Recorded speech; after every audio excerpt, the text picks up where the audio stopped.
শুক্রবার খুলনার ডুমুরিয়া উপজেলার শরাফপুর এবং চটচটিয়া শিবনগর খেয়াঘাট এলাকায় নির্মাণাধীন আশ্রয়কেন্দ্র পরিদর্শন শেষে গণমাধ্যম কর্মীদের ব্রিফকালে মুক্তিযুদ্ধ বিষয়ক এবং দুর্যোগ ব্যবস্থাপনা ও ত্রাণ মন্ত্রণালয়ের উপদেষ্টা ফারুক আজম প্রতীক বলেছেন, সঠিকভাবে স্থান নির্ধারণ হয়নি এমন দুর্যোগ আশ্রয় কেন্দ্রগুলোর নির্মাণ কাজ বন্ধ করে দেওয়া হবে। নির্মাণাধীন আশ্রয় কেন্দ্রগুলোর মধ্যে যেগুলোর উপযোগিতা নেই সেগুলোর বিষয় নিরীক্ষা করে পরবর্তী ব্যবস্থা গ্রহণ করা হবে। দুর্যোগকালে জনদুর্ভোগ লাঘবে সরকার আশ্রয়কেন্দ্র নির্মাণ করছে। অতীতে অনেক ঘূর্ণিঝড় আশ্রয়কেন্দ্র নিচু ও বন্যাপ্রবণ স্থানে নির্মাণ করা হয়েছে। উঁচু স্থানে নির্মাণ করলে সেগুলো অধিক কার্যকর হতো। স্থানীয় জনগণের আপত্তি সত্ত্বেও এবং রাজনৈতিক প্রভাব খাটিয়ে এই কাজগুলো করা হয়েছে। সত্যিকার দুর্যোগের সময় সেই আশ্রয় কেন্দ্রগুলো কোনো কাজে আসবে না।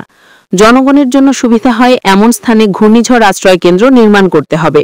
নির্মীয়মান সাইক্লোন শেল্টারগুলো দেখতে আসছি, এইগুলি যথাযথভাবে তৈরি হয়েছে কিনা এবং এইটার ব্যবহার উপযোগিতাটাও আমরা দেখলাম, নিরূপণ করলাম।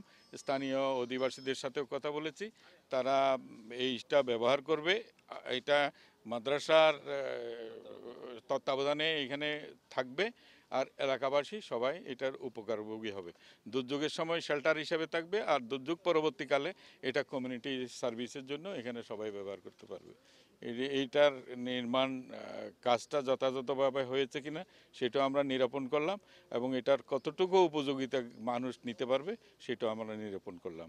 এটাই। আশ্রয় কেন্দ্রগুলো দুর্যোগের সময় শেল্টার হিসেবে ব্যবহার হবে, অন্য সময় এগুলো জনস্বার্থে ব্যবহার করার সুযোগ থাকবে।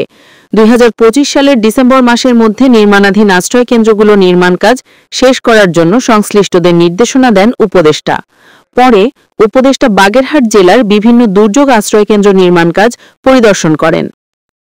ডুমুরিয়া থেকে জাহিদুর রহমান বিপ্লব, বাংলার গেজেট।